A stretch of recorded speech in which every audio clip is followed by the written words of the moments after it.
تلک آیات اللہ نتلوها علیک بالحق وما اللہ یرید ظلما للعالمین. یہ اللہ کی آیات ہیں جنہیں ہم آپ پر حق کے ساتھ پڑھ رہے ہیں، اور اللہ جہان والوں کے ساتھ کسی ظلم کا ارادہ نہیں کرتا. تو بات یہ ہے کہ جو کچھ نبی صلی اللہ علیہ وسلم پر نازل ہوا، جو اللہ کی آیات نازل ہوئیں، وہ سراسر حق تھی. یعنی جو آیات پہلے گزر چکی، اور ان میں وہ آیات بھی ہیں جن میں اللہ نے مومنوں کے اجر و ثواب اور کافروں کے عذاب کو بیان کیا، اور اسی طرح دیگر چیزوں کی جو خبریں دی، جو ماضی کے بارے میں دی یا مستقبل کے بارے میں دی یا جو احکامات دیے، تو وہ سارے کے سارے برحق ہیں، درست ہیں، سچ ہیں. اور پھر یہ وہ آیات ہیں ہم آپ کو اس سچائی کے ساتھ پڑھ کر سناتے ہیں جو حقیقت کے مطابق ہے. ایک معنی یہ بھی کیا گیا، حق کے ساتھ پڑھ کے سناتے ہیں، اور وہ اپنی خبروں میں سچی ہیں اور اپنے احکام میں انصاف پر مبنی ہے. وَمَا اللَّهُ يُرِيدُ ظُلْمًا لِّلْعَالَمِينَ، اور اللہ جہان والوں پر ظلم نہیں کرتا. ظلم جو ہے ایک بڑا وسیع معنی رکھتا ہے، جس کا اپوزٹ عدل ہے. اللہ تعالیٰ عادل ہے، ظالم نہیں ہے. اللہ تعالیٰ ایسے کام ہرگز نہیں کر سکتا جس میں ظلم کا شائبہ تک پایا جائے. مثلاً وہ کسی مستحق کے رحمت کو سزا دے دے، وہ ایسا نہیں کرے گا. یا زیادہ اجر کے مستحق کو تھوڑا اجر دے دے، یا کم سزا کے مستحق کو زیادہ سزا دے دے، وغیرہ وغیرہ. ایسی سب باتیں اس کے عدل کے منافی ہیں. وہ ایسا کبھی بھی نہیں کرے گا کہ جس کا تھوڑا حق بنتا ہے اس کو زیادہ دے دے، اور جس کا زیادہ بنتا ہے اس کو تھوڑا دے دے، اور جس کو انعام ملنا چاہیے اس کو سزا دے دے، اور جس کو سزا ملنی چاہیے اس کو جنت میں بھیج دے. جس پہ رحمت نازل کرنی چاہیے اس پہ رحمت کی بجائے اس کو آزمائش میں ڈال دے. نہیں، اللہ کسی پہ ظلم نہیں کرتا. ہاں، انسانوں پر امتحان آتے ہیں، تکلیفیں آتی ہیں، بعض اوقات وہ ان کے اپنے ہاتھوں کی کمائی ہوتی ہے، اور بعض اوقات اللہ تعالیٰ ان کو کسی خاص خرابی سے نکالنا چاہتا ہے جس میں وہ غفلت کے ساتھ پڑے ہوئے ہوتے ہیں. تو مشکل جب آتی ہے تو ہر شخص جاگ اٹھتا ہے. آپ نے دیکھا ہوگا کہ تکلیف دہ خواب بھی آ رہا ہو تو آپ جاگ جاتے ہیں، حالانکہ جاگنے کی کوئی ریزن نہیں ہوتی. پھر فرمایا وَلِلَّهِ مَا فِي السَّمَاوَاتِ وَمَا فِي الْأَرْضِ وَإِلَى اللَّهِ تُرْجَعُ الْأُمُورُ، اور اللہ ہی کے لیے ہے جو کچھ آسمانوں میں ہے اور جو کچھ زمین میں ہے، اور اللہ ہی کی طرف سب معاملات لوٹائے جاتے ہیں. یعنی سب کچھ اللہ کا ہے، اصل مالک اللہ ہی ہے. جو زمین میں ہے وہ بھی ایک ایک چیز کی اصل ملکیت اللہ کے پاس. ہمارے پاس جو ہے جس کے ہم مالک بنے ہوئے، یہ بھی اصل میں اللہ ہی مالک ہے ان چیزوں کا بھی. وقتی طور پر ہمارے پاس ہے، جب انسان مر جاتا ہے تو اس کے ہاتھ سے چلا جاتا ہے، پھر اگلے سے بھی چلا جائے گا، پھر اگلے سے، پھر اگلے سے، آخر میں کس کے پاس رہ جائے گا؟ اللہ کے پاس رہ جائے گا. اور پھر انسانوں کا مالک بھی اللہ ہے. اسی نے ہمیں پیدا کیا ہے، اسی نے رزق دیا ہے، اسی نے ہمیں دین دیا ہے، اور قیامت کے دن اسی کی طرف لوٹ کر جانا ہے تاکہ وہ انسانوں کو ان کے اچھے برے اعمال کا بدلہ دے سکے. وَإِلَى اللَّهِ تُرْجَعُ الْأُمُورُ، تو واپسی اللہ کی طرف ہے، سارے معاملات اللہ کی طرف لوٹائے جاتے ہیں. یعنی بندوں کے جتنے بھی کام ہوتے ہیں ان میں اللہ تعالیٰ اپنی مرضی سے تصرف کرتا ہے. تقدیر بھی اسی نے بنائی ہے، اور تقدیر کے اندر کوئی تبدیلی کرنا تو وہ بھی وہی کرتا ہے. دنیا کا حاکم بھی وہی ہے اور آخرت کا حاکم بھی وہی ہے. تو اس لیے ہم سب کو اس آیت سے کیا سیکھنا چاہیے کہ ہم اللہ کی طرف رجوع کریں، اور قیامت والے دن بھی لوگ اللہ کی طرف رجوع کریں گے تاکہ اللہ ان کو ان کے اعمال کا بدلہ دے. اگر اچھے اعمال ہو تو اچھا بدلہ دے گا، اور اگر برے اعمال ہو تو برا بدلہ دے گا. پھر فرمایا کنتم خیر امۃ اخرجت للناس تأمرون بالمعروف وتنہون عن المنکر وتؤمنون باللہ وَلَوْ آمَنَ أَهْلُ الْكِتَابِ لَكَانَ خَيْرًا لَهُمْ مِنْهُمُ الْمُؤْمِنُونَ وَأَكْثَرُهُمُ الْفَاسِقُونَ. تم بہترین امت ہو جو لوگوں کی رہنمائی کے لیے نکالی گئی ہے. تم نیکی کا حکم دیتے ہو اور برائی سے روکتے ہو، اور تم اللہ پر ایمان رکھتے ہو. اور اگر اہل کتاب بھی ایمان لے آتے تو یہ ان کے حق میں بہتر ہوتا. ان میں سے کچھ مومن ہیں مگر ان کی اکثریت فاسق ہے. تو اللہ کے نزدیک سب سے بہتر اور باعزت امت کون سی ہے؟ امت مسلمہ. اور یہاں امت مسلمہ کو خطاب ہے. رسول اللہ صلی اللہ علیہ وسلم نے فرمایا بے شک تم نے 70 امتوں کی تعداد کو پورا کیا، یعنی 70 امتوں والا کام کیا. تم سب سے آخر میں آئے ہو لیکن تم ان میں سب سے بہتر ہو اور اللہ کے نزدیک سب سے زیادہ باعزت ہو.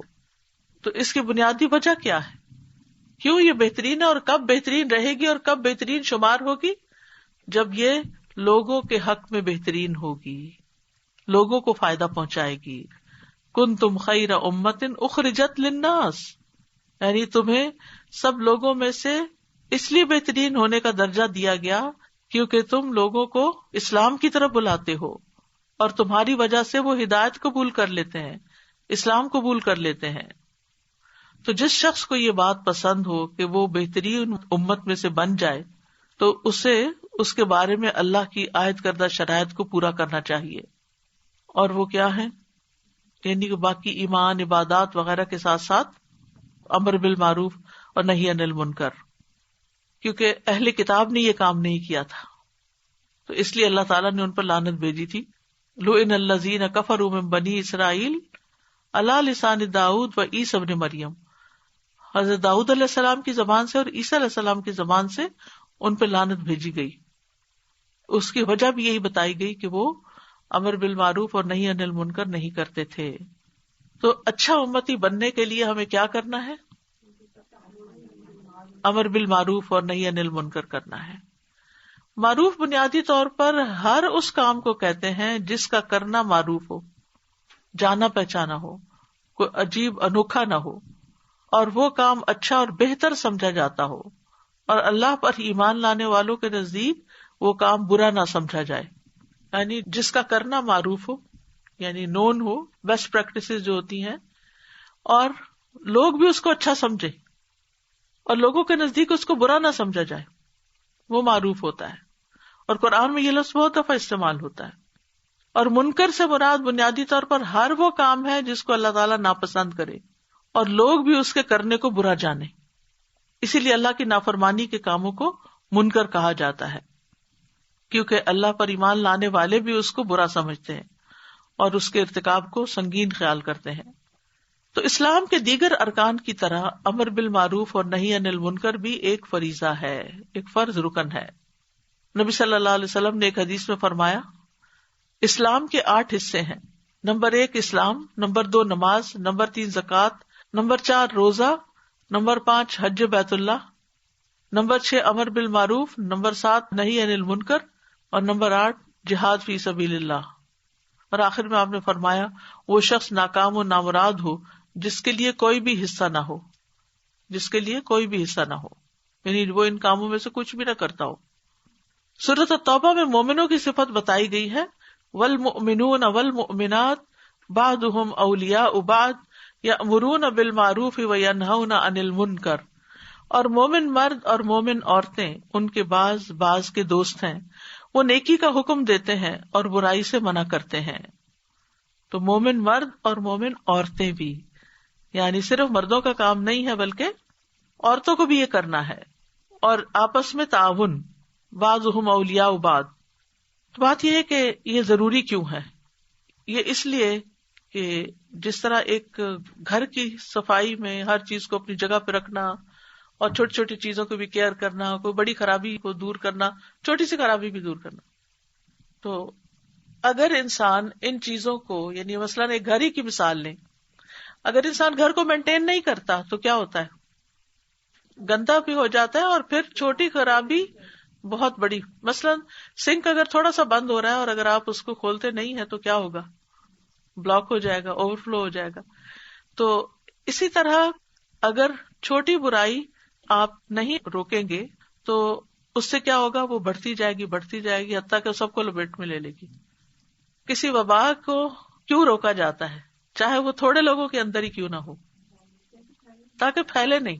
اگر آپ کے نہیں اتنا چھوٹا سا تو وائرس ہے، اس نے کیا کرنا ہے؟ لیکن کیوں روکتے ہیں، کیوں منع کرتے ہیں؟ جو بھی احتیاطی تدابیر ہیں ان کو اختیار کیوں کرنے کو کہتے ہیں؟ تاکہ بڑے پیمانے پہ نہ پھیل جائے. جب کوئی برائی بڑے پیمانے پہ پھیل جاتی ہے تو وہ آؤٹ آف کنٹرول ہو جاتی ہے، اور اس کا نتیجہ یا اس کے اثرات جو ہیں وہ پھر صرف اس انسان تک نہیں رہتے جو برا کر رہا ہوتا ہے، وہ اس کے آس پاس کے ماحول کو بھی گندا کرتے ہیں اور پھر وہ ایک گھر سے نکل کے دوسرے اور پورے معاشرے کے اندر وہ خرابی پیدا ہو جاتی ہے اور مشکل پیدا ہو جاتی ہے. حضرت عائشہ کہتی ہے کہ ایک مرتبہ رسول اللہ صلی اللہ علیہ وسلم تشریف لائے تو مجھے آپ کے چہرے سے محسوس ہوا کہ آپ کی طبیعت میں کچھ گھٹن ہے. بس آپ نے وضو کیا اور کسی سے بات کیے بغیر واپس چلے گئے.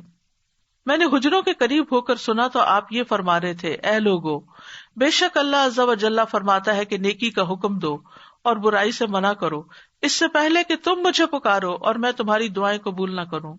تم مجھ سے سوال کرو اور میں تمہیں کچھ عطا نہ کروں، اور تم مجھ سے مدد مانگو اور میں تمہاری مدد نہ کروں. اور اس کام کے کرنے کا اجر کیا ہے؟ ابو ہریرہ کہتے ہیں کہ رسول اللہ صلی اللہ علیہ وسلم نے فرمایا، جس شخص نے ہدایت کی طرف دعوت دی، خیر کی طرف دعوت دی، نیکی کی طرف دعوت دی، اسے اس ہدایت کی پیروی کرنے والوں کے اجر کے برابر اجر ملے گا اور ان کے اجر میں کوئی کمی نہ ہوگی. اور جس شخص نے کسی گمراہی کی دعوت دی، اس پر اس کی پیروی کرنے والوں کے برابر گناہ کا بوجھ ہوگا اور ان کے گناہوں میں کوئی کمی نہ ہوگی. یعنی ہر ایک سزا بھگتے گا اور یہ سب کے حصے کی سزا بھگتے گا جس نے برائی کی طرف بلایا. پھر فرمایا، لن يضروكم الا اذى وان يقاتلوكم يولوكم الادبار ثم لا ينصرون. وہ تمہیں ہرگز نقصان نہیں دے سکتے سوائے کچھ اذیت دینے کے، اور اگر وہ تم سے جنگ کریں گے تو تم سے پیٹ پھیر جائیں گے، پھر وہ مدد نہ کیے جائیں گے. یعنی اہل کتاب کی طرف اشارہ ہے کہ اہل کتاب تمہارا کچھ زیادہ نہیں بگاڑ سکتے. زیادہ سے زیادہ کیا کریں گے؟ کوئی برا بھلا کہیں گے، گالی گلوچ کریں گے، تمہارے خلاف سازشیں کریں گے، غلط پروپیگنڈا کریں گے اور اسی طرح کے ستانے کے دوسرے کام کریں گے. لیکن یہ سب کیا ہے؟ صرف زبانی اذیتیں ہی ہوں گی. اور اگر تم سے وہ جنگ کریں گے، جیسا کہ ہم دیکھتے ہیں کہ نبی صلی اللہ علیہ وسلم کے زمانے میں یہود جو تھے ان کو مدینہ سے نکالا گیا. بنو قینقاع کو جب آپ نے کہا کہ نکل جاؤ تو انہوں نے کہا کہ آپ اہل بدر کی بات کرتے ہیں، جو قریش آئے تھے وہ لڑنے کا فن نہیں جانتے تھے، اگر ہمارے سے واسطہ پڑے گا تو ہم آپ کو بتائیں گے کیونکہ ہم اسلحے والے لوگ ہیں. تو ان کو اپنے اسلحے کی کثرت پہ بڑا مان تھا، لیکن نبی صلی اللہ علیہ وسلم کے کہنے کا ایسا روب تھا کہ وہ مدینہ چھوڑ گئے. تو بات یہ ہے کہ نبی صلی اللہ علیہ وسلم اور صحابہ کو تسلی دی جا رہی ہے کہ آپ ان کی مخالفت کی پرواہ نہیں کریں. ہوتا یہ ہے کہ جب انسان دین کا کوئی کام کرتا ہے نا تو اس کو یہ توقع ہوتی ہے کہ جو دین والے ہیں وہ میرا ساتھ دیں گے، لیکن بعض اوقات دین والے ہی زیادہ مخالفت شروع کر دیتے ہیں، کیونکہ باقی لوگوں کو تو دین کی اتنی سمجھ نہیں ہوتی اور نہ ہی ان کو اس کی کوئی پرواہ ہوتی کہ کون کیا کر رہا ہے.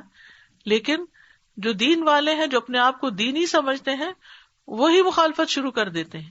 تو اس پر تسلی دی جا رہی ہے کہ اہل کتاب والے ہیں، پڑھے لکھے لوگ ہیں، اپنے دین کو جانتے ہیں، لیکن حسد اور ایسی دوسری خرابیوں کی وجہ سے وہ تمہارے دین میں آنے کو پسند نہیں کرتے، بلکہ یہ چاہتے ہیں تم نکل جاؤ اس سے. اور ان کی انسیکیورٹیز جو ہیں ان کی وجہ سے وہ تمہاری مخالفت کر رہے ہیں، جبکہ ان کی یہ مخالفت تمہیں کوئی نقصان نہیں دے گی. اور اس سے کتنی زیادہ تسلی ہو جاتی ہے نا.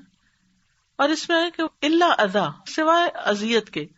اور یہ اذیت کیا ہے؟ زبانی باتیں، جیسے سورۃ آل عمران میں ہی آتا ہے، لَتُبْلَوُنَّ فِي أَمْوَالِكُمْ وَأَنفُسِكُمْ وَلَتَسْمَعُنَّ مِنَ الَّذِينَ أُوتُوا الْكِتَابَ مِنْ قَبْلِكُمْ وَمِنَ الَّذِينَ أَشْرَكُوا أَذًى كَثِيرًا وَإِن تَصْبِرُوا وَتَتَّقُوا فَإِنَّ ذَلِكَ مِنْ عَزْمِ الْأُمُورِ. یقیناً تم اپنے مالوں اور اپنی جانوں میں ضرور آزمائے جاؤ گے، اور یقیناً تم ان لوگوں سے جنہیں تم سے پہلے کتاب دی گئی اور ان لوگوں سے جنہوں نے شرک کیا ضرور بہت سی ایذا سنو گے. اور اگر تم صبر کرو اور متقی بنو تو بلا شبہ ہمت کے کاموں میں سے ہے. یہ بڑی خوبصورت بات ہے کہ انسان کو جب بھی مخالفت کا سامنا ہو تو وہ صبر کرے، نمبر 1، اور نمبر 2 تقویٰ کی روش اختیار کرے. یہ صبر اور تقویٰ کیا ہے کہ مثلا اگر کوئی آپ کو گالیاں دے رہا ہے، آپ کو کوئی گمراہ قرار دے رہا ہے، آپ کو کوئی جہنمی بتا رہا ہے، آپ کو کوئی دین سے نکل جانے والا بتا رہا ہے، تو پھر ان کی باتوں کو بہت سنجیدگی سے نہ لیں. مجھے حیرت ہوتی ہے ان لوگوں پر جو کسی کی بات سن کے اتنا بھڑک اٹھتے ہیں کہ لڑنے مرنے پہ تیار ہو جاتے ہیں اور بعض اوقات بہت بڑا نقصان کرتے ہیں. سامنے والے شخص نے تو ایک بات ہی کہی ہوتی ہے اور یہ جوتا اٹھا لیتے ہیں اس کے جواب میں، تو اس جواب میں پھر اس سے بڑی مصیبت آتی ہے. تو حل کیا ہے؟